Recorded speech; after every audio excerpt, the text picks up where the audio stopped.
Good morning, children.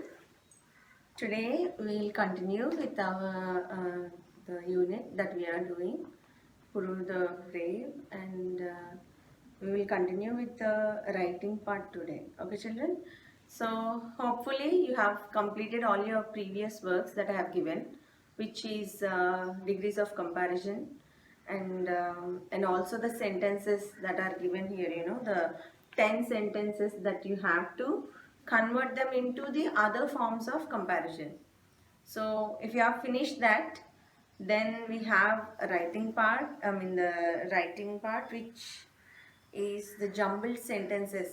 A short passage or a story is given in jumbled sentences, and you have to write them in this correct order.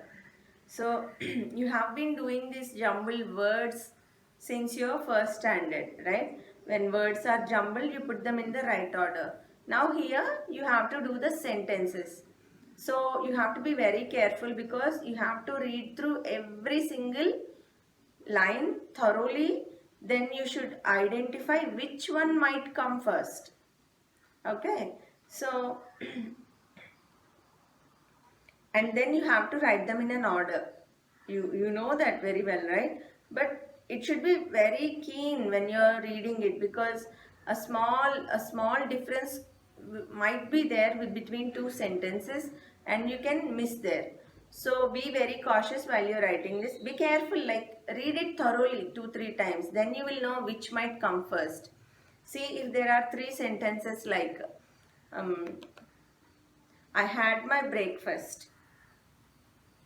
I had my breakfast, I wore my uniform, I had a quick bath, I woke up at 7 this morning. So when I said these sentences, which one will come first?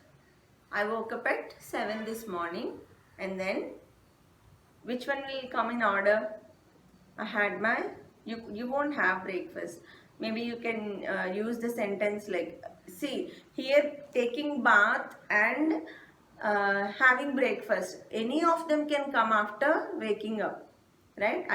We are generally talking that I woke up at 7 o'clock. Doesn't mean that even immediately after 7 o'clock I'm eating or I'm having my bath. So any of the sentences come, so you have to be very careful, like, and the order of it will give you a proper meaningful passage. Okay, so or else how it will be if we write in like in a jumbled order, like if you miss at least one sentence, the order will go away and you will not understand properly. It will be like a flop cinema, right? Because there will be no sense in it, there will be no meaning, waste of time and everything. So you have to write this carefully, children. I will send the picture to you, this picture. There are about 12 sentences, and I have already written the order on the side, but first you try to write yourself. Try to identify which will come first, which sentence will come first. Write down only the sentences in this order first, the way it was given, and then you try to write down with pencil which one might come first. You put the numbers 1, 2, 3, and then you see with the correct ones I have given. Okay, children? So that will be the writing part, and then after that we have study skill. In the study skill, what we have is, this one also we discussed it in one of our classes. It is when there is a word, it can be used in different ways, which means in different parts of speech. It can be used as verb, it can be used as noun. Previously we have discussed this now, delighted. Few words, and in some cases one word is used as a verb, one word is used, the word is used as a noun. So here that is the topic again. So I'm not going to go in detail because we already did this. So let's see the example.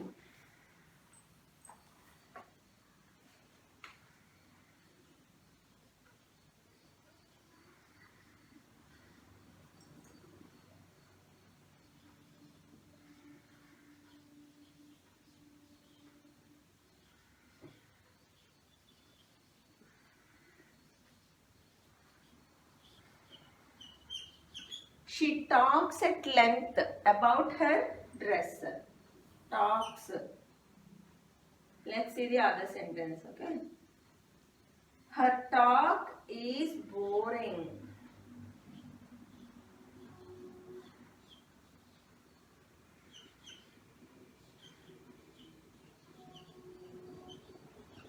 Her talk is boring. This is the example that is given in the textbook, children.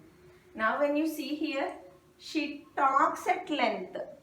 She talks at length means the way she talks, the amount of time she talks about her at length about her dress means she's talking about her dress.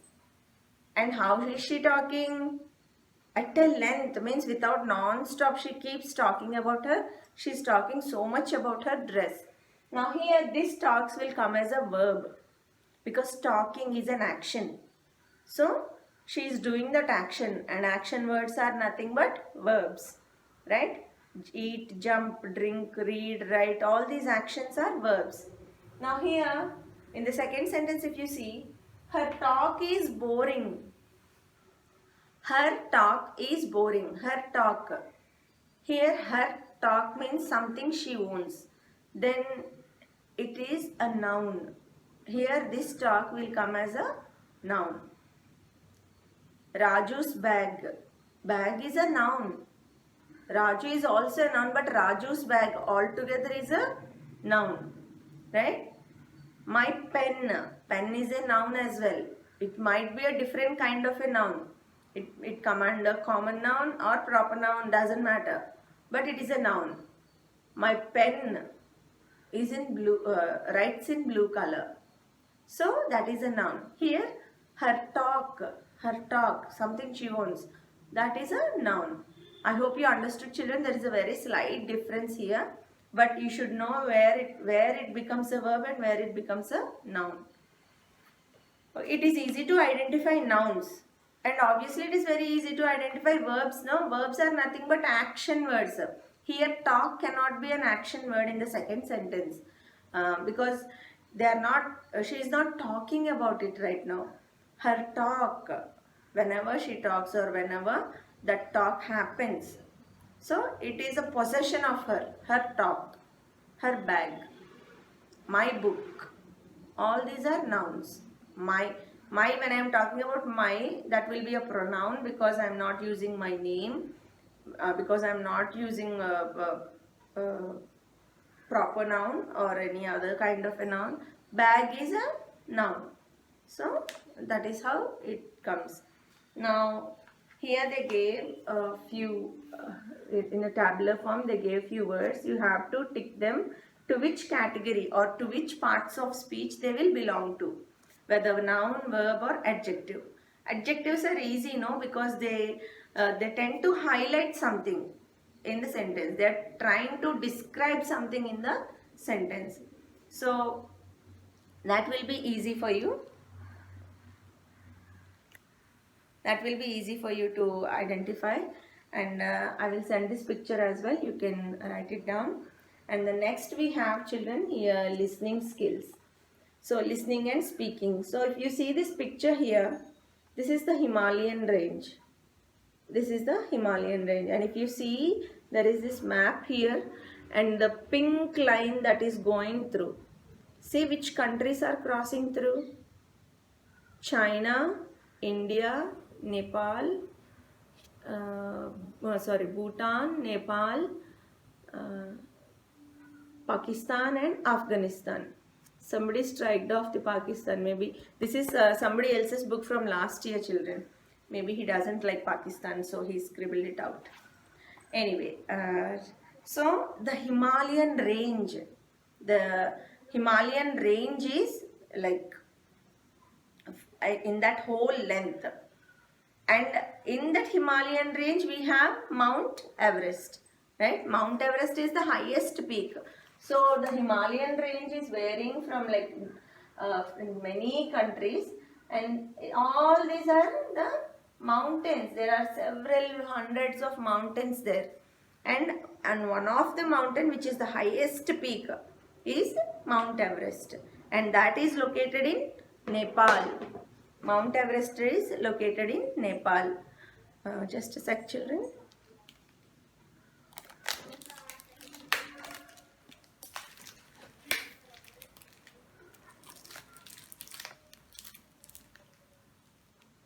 Okay. Mount Everest is located in Nepal. Okay. So today we are talking about this Nepal and Himalayas. Okay, children. So there is this listening and speaking skill that is given at the end of the textbook now, at the back of the textbook, and we are on the third unit there. With this we will finish the reading A part, children. There is a lot in it now. Nepal and Himalayas. Okay. This is from page number 105.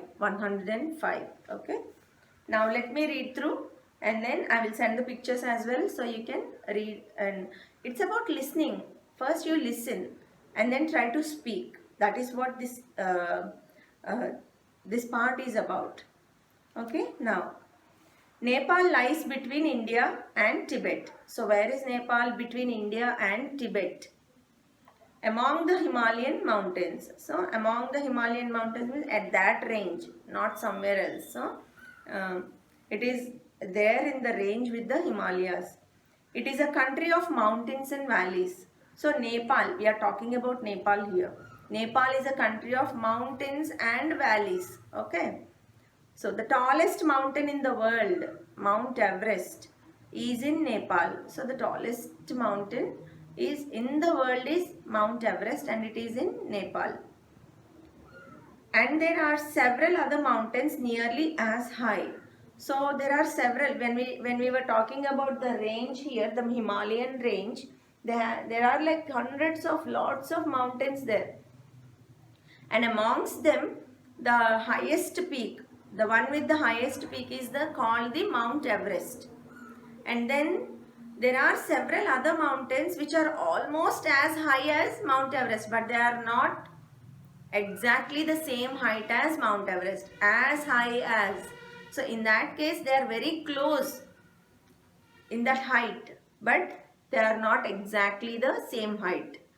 Mount Everest beats all of them. Now see how this is the highest peak in the world. So Mount Everest is the highest mountain in the world, which means the Alps in the Europe, where it also ranges from for three countries like Italy, Switzerland, Germany, and I think some other country as well. So they are also like Mount Everest, but they are not as high. The Alps are very beautiful. In most movies we'll see, like those beautiful mountains with snow, filled with snow. So let's see. When mountaineers try to climb Mount Everest, they take the help of the Sherpas. Sherpas, you should know this word. Sherpas means the people who live at the mountain range are called Sherpas. And especially the people who moved from Tibet and settled down in Nepal near the slopes of the Himalayas. Those people are called Sherpas. Now, okay.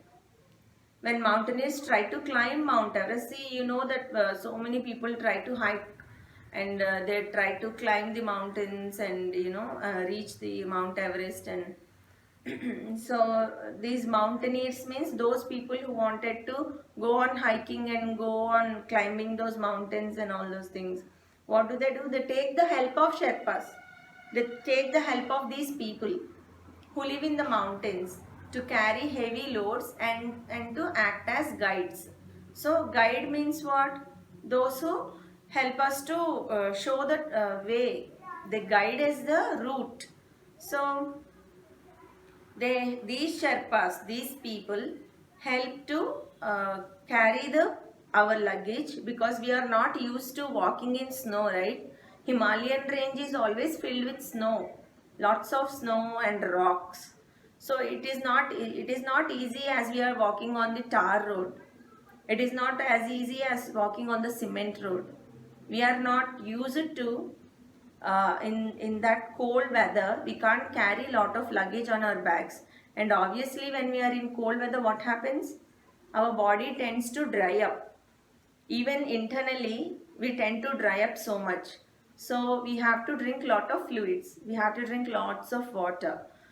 Here, and we have lot of luggage, carrying 2 bottles in your school bag itself is too heavy for us. Even I can't carry in my handbag.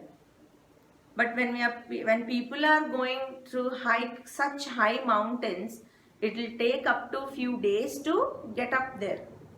When we want few days, we need food, water, and other necessities, right? Other important things that we need, like clothing, and in that cold weather you need to carry lots of heavy clothes as well to keep ourselves warm. So there will be lot of luggage when we are trying to hike or climb the mountains. So these people take the help of Sherpas. Sherpas are those people who came from Tibet and settled down in Nepal near the Himalayan slope. Okay. Now these people help anybody who goes there. That is the kind of their business. That is kind of their work.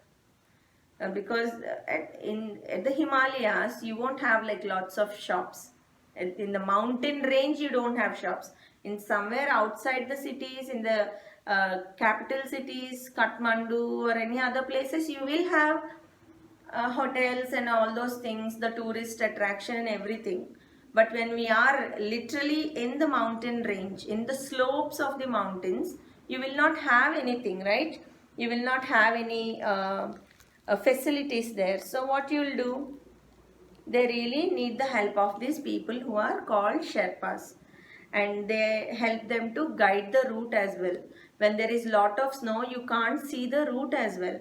It is not, if it is on the main roads and all, they clear the roads. But if it is in the slopes of the mountains, nobody will clear it there. So it is hard to identify the routes in order to go up.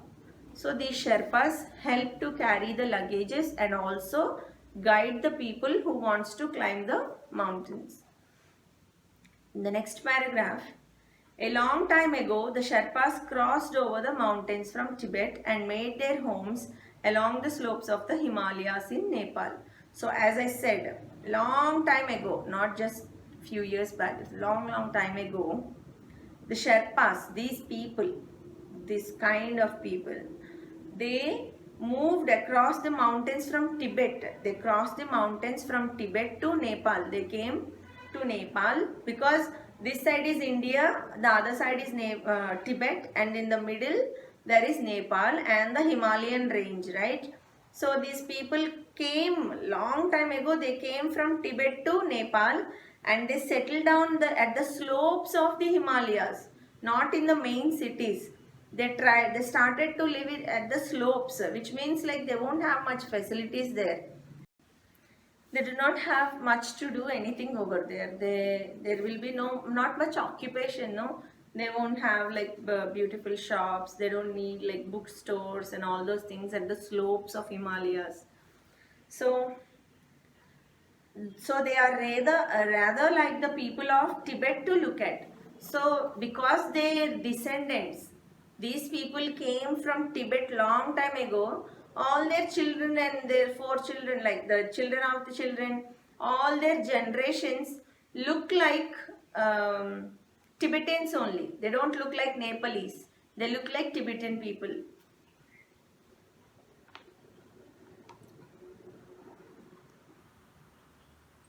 Here life is hard and the entire family, including the children, have to work to get enough to eat. So life is hard. And why life is hard? Because we are not living in a city to get a job and get everything in a miles distance. In a kilometers distance, we have a hospital here, we have a vegetable shop here, we have a school here, we have everything available at least in a 1 kilometer radius, right? We have everything in our surroundings only. But at the Himalayan slope means somewhere below the Himalayas, and it is always covered with snow and there won't be anything available properly. So life is really hard. You can't grow much in the slopes of Himalayas where it is very cold and filled with snow and water. What can you cultivate? You can't grow anything there. So there will be less vegetation. I'm not saying completely we can't vegetate. There are very cold countries that vegetate or cultivate carrots and all these root vegetables, potatoes, carrots, and all those, and there are few this Chinese cabbage and all, they grow in that cold weather. But there will be very limited sources. Here we will get hundreds of varieties of vegetables. But when we are going to entirely a different atmosphere, then it is quite difficult for anything to adjust there. And it is always filled with snow, right? So it is not possible for them to have many opportunities in the way of occupation, because without work there is no food for anybody. So in this case here they have very limited opportunities, and even children have to work in order to get some food for them. So life is really hard there. Okay children, so the Sherpas grow potatoes, barley, garlic and other vegetables. They also graze their yaks on the higher mountain slopes in the summer and the lower mountain slopes in the winter. So what do Sherpas grow there? They cultivate potatoes, barley, garlic and other vegetables. Few kinds of vegetables. They also graze their yaks. Yak means you all know, no? In your Apple book you might have learned. When you come to Y, you learn yak, yach and what else? Yo-yo. So yak is a big buffalo breed animal. Like it is the family, it belongs to the family buffaloes or bison. Bison is like the huge buffalo. Here these are covered with wool. Any animal that grows in the northern hemispheres or at the areas where it is really cold, they tend to adopt to grow lot of hair on them. That is why if you see the difference between the sheep that we grow here in the tropical regions and in the northern or southern hemispheres, the animals look different, because in order to bear the coldness over there, bear that like the cold weather, the animals tend to adopt to that weather, and they grow and they have like lots of hair on their bodies, which is like lot of woolen sheep. Even yak is normally a very huge buffalo animal, buffalo to be honest, and it has lots of hair on it, and that hair or the wool that is present on it is used for making clothes and various other things. So here they graze the yak. Yak is mostly used in that place because of its because it is so heavy, and it is helpful for them to transport things here and there. In that icy and snowy places, you won't have many vehicles to go as well. And at least for people like Sherpas, they are not rich people. They are very, even the children in their houses have to work to get enough food, no? So they use animals like donkeys and yaks to carry their luggage and whatever needs they have. So, so during sorry, during summer they graze them in the higher slopes. In summer what happens? The peaks are so high. So even though there is snow, the sun rays fall directly there and faster. So the snow melts there, and there will be available grass for these yaks to graze upon. And when coming to winter, the snow is covered there and there will not be enough to graze for them. So they bring them down and they let the yak graze in the lower Himalayan slopes. Okay, so just that small difference, and it is very clear to understand. It is not Greek and Latin. During summer, it is when the sun rays fall directly there and the snow melts, and there will be enough land to see and enough grass for these animals to eat. So the Sherpas use them for almost everything they need. So what do these Sherpas do? They use them for everything they need. They ride them, they sit on them and ride them. Plow with them. Plow, this is something I want to tell. Many people says pluff, P-L-O-U-G-H. You should not say pluff, it is plow, plowing. The sound should be like plow. Okay, spelling is correct, but the pronunciation is plowing. Plowing means dunnadam. You know, right? In the fields, what do? The farmers use these the ancient technique. What do? They use two ox and they put the plow. They tie the plow to them and they tend to plow the whole land, all the field. Okay, so that is called plowing, not pluffing. Remember that many children says that as pluffing. It is not pluffing, it is plowing. Okay, now let's see. They use the yaks for riding, for plowing their fields, and what else? They use them to carry their goods. Goods means all their luggage, whatever they have. The hairy wool of these animals is made into cloth and their skin into leather boots and tents. So the hairy wool of that animal, of yaks, is made into cloths and their skin is used to make leather boots. It is very helpful in snow, no? So they will help not to slip down in the snowy weather. And tents also, because you know, even Eskimos use seal skin to make the tents because it will keep them warm and also protected. So here in the Himalayan slopes, yak skin is also used for making tents. The yaks also provide milk, fat and meat. So they are also used for as a food, meat from that animal, and they provide milk and fat. So all these are used from these animals. Their dung is dried and used as fuel instead of wood or coal. So in order to cook, what do they use? They have to use some fuel, no? Fuel means we use gas cylinders. We have gas in them. I think butane.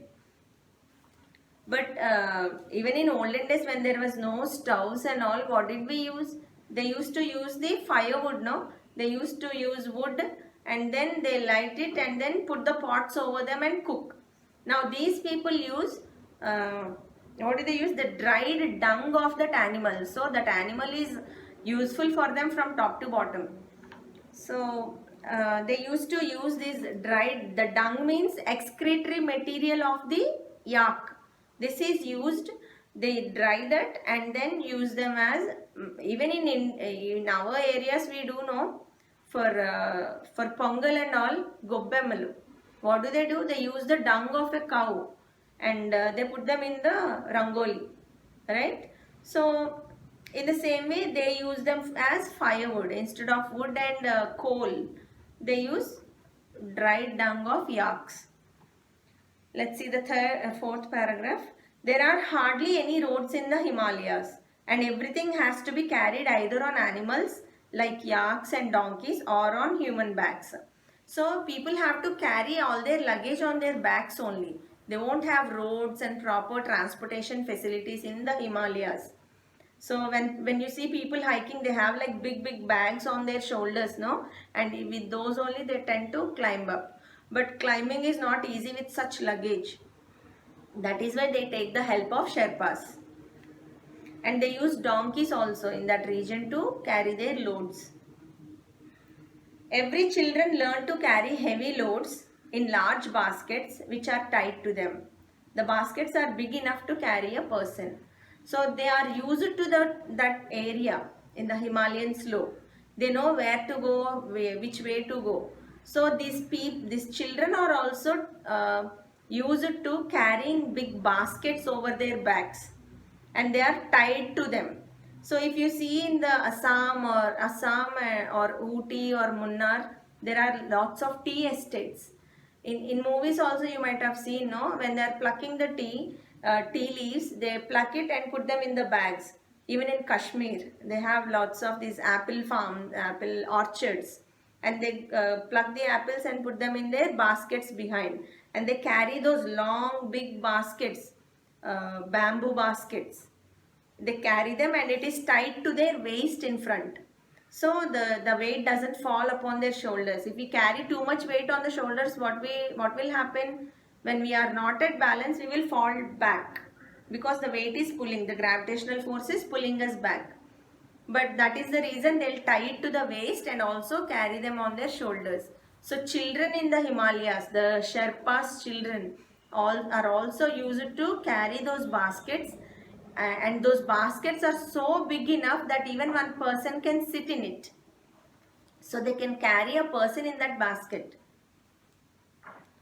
Now, the highest mountain tops of the Himalayas are cold, cheerless and covered with snow. But lower down one can find flowers in the spring and summer, and fir trees too. So the highest mountain tops, at the top it is always cold and cheerless. Cheerless means you will not find anybody there except snow everywhere. Cheering, when do we be cheerful? When there are people around us, when there is fun. So you will not find any people over on at the top of these mountains. It is always covered with snow and quiet and nothing enjoyable. Although the scenic beauty means the scenery over there is beautiful, but you will not have any more people to enjoy. It is like sitting at the beach alone when there is nobody there, and having a Bharat or Sangeet party at home. How it will be with fun, everybody dancing, all our relatives dancing and jumping around. So very busy, happy moments. And sitting at the beach people enjoy. It is really quiet and you can only hear the sounds of the waves, and so it is that difference. Both are beautiful in one sense, and at the same time sitting alone is kind of boring for some people. So the scenic beauty is very nice, it is always beautiful, but it is not cheerful, like there is nobody there to share with at that place. When coming down, you can find in spring and summer. Spring and summer is early summer and the midsummer. Summer, you can find beautiful flowers, and also fir trees also. There are colorful butterflies, kites and eagles in the skies. So in the skies means in the sky what can you find? Colorful butterflies, kites and eagles.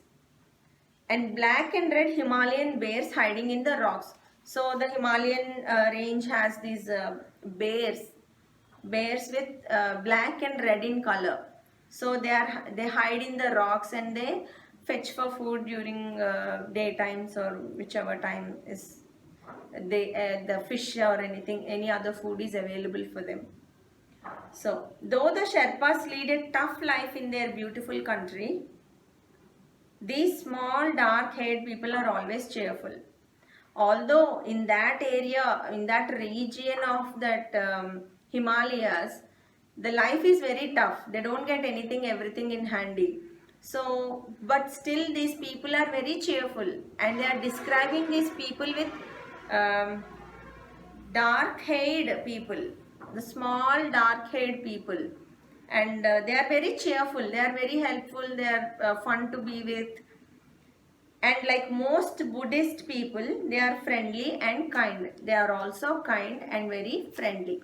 So this is it about Nepal and Himalayas, children, and the people living there, and what do they eat, what do they use for their living, and how the weather is, all those things. So this is your listening and speaking skill. So it will be nice if you can read it through loudly and try to understand it. Although I have given in so much detail, it will be nice for you to learn. Now you have listened to me, and next when you get the picture, please read through it. Then it will be helpful for you to develop your language. Okay children, so for now I will it's enough for today.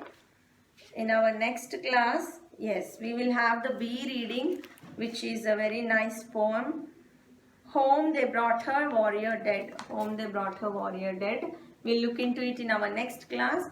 For today, this is it, and have a nice day, children. Thank you.